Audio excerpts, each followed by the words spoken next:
Being up this morning is a real challenge. Just being awake in general, guys. Waking up. Wake up in the morning feeling, oh, I forgot my sunglasses. Okay, well, it is time for me to try to find a parking spot and then get me some coffee. Parking spot, parking spot, parking spot. Don't take it, don't take it, don't take it. Ah. This is my morning. Yeah, Starbucks time. Don't cry, child. You've got so much more to live for. Hi. Hello.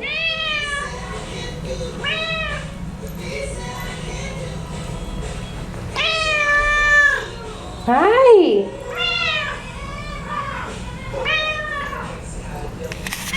She's always excited to see me when I come home. Hi. Good girl.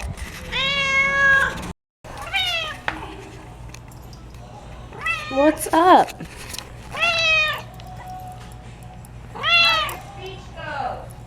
I look good. I gained another minute, so my speech went from like 3:20 to 4:30. Really? Yeah. Awesome. You're getting up there. Yep. So Chelsea has this neighbor. Oh, we're starting with the neighbor story. We don't have any sidewalk and we only have 2 spots to park cars, but we have 4 cars plus Monica and my brother's best friend Evan. So we kind of had to deal with one of our neighbors that we could use her like sidewalk as our parking spaces. Long story short, for 2 years that's where we've all been taking turns parking because there's really nowhere else to go. Well, about 3 weeks ago, the neighbor who has always parked in her own driveway decided to start parking on the sidewalk and taking up the entire sidewalk so that no one else can park there. So instead of 3 of our cars fitting, it's just her car in the middle taking up all the space. So needless to say, we've started a parking war. And after she spent 3 weeks blocking all of our cars in, we now are seeking revenge. Today, we went to leave to go to Barnes & Noble, and Monica and I got in my car, and she's standing in her driveway watching us, and the minute we get in our car, she starts to get into her car so that when we leave, she can steal our parking spot. She's parked in her driveway, like she has a parking spot. We're getting ready to leave, and she's gonna swoop and squat in our parking spot.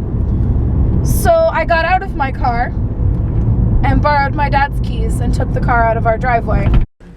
What is this even about? But when you picked it up the shelf, So my curiosity got the best of me. This book is called Fart Powder, but when I went to pick it up, I didn't It's realize like a it was this dictionary. big. is it like big font? What is it about? It's like normal people font. Oh my gosh, it's called Fart Powder. But there's even a sequel. It's a lot shorter though. Well, I would hope so. So, one of my kids told me that they don't like to read. So, immediately my response was challenge accepted. So he told me that the only book he's ever enjoyed is called Dragon Breath. And when I opened it up and showed Monica the first page, keep in mind this child is like 11. That was the first page. I gave up. I walked away. But it's, oh, there it's we a go. book. So, how long? A couple months? Well, the first time was when I was blonde. So that was last year. October? Yeah, it was a long time ago. So several months. We've been going to a specific Barnes & Noble because it's a better Barnes & Noble than the rest. But there's this guy who works there, and he's a bearded ginger. he's a bearded ginger Who wears vests. Who wears vests. A vested And bearded he ginger. has a good knowledge of books. Like, he's not naive to it. He works at Barnes & Noble. But there are some people who are kind of like, he knows. No, he knows. he definitely... He knows his things. Yes. About regarding books. And him and Chelsea. I'm like the wingman in this scenario. And by wingman, she means she hides in the other aisle when he comes to talk to me. I walk away. I'm awkward. So I walk away. It's clearly something's going on between them two. I don't even know his name. I can't believe I don't think he was wearing a name tag. I don't think he was either. I don't think he wears a name tag. Maybe he's a manager. The manager of Barnes & Noble. The beard-infested ginger. Who's the manager?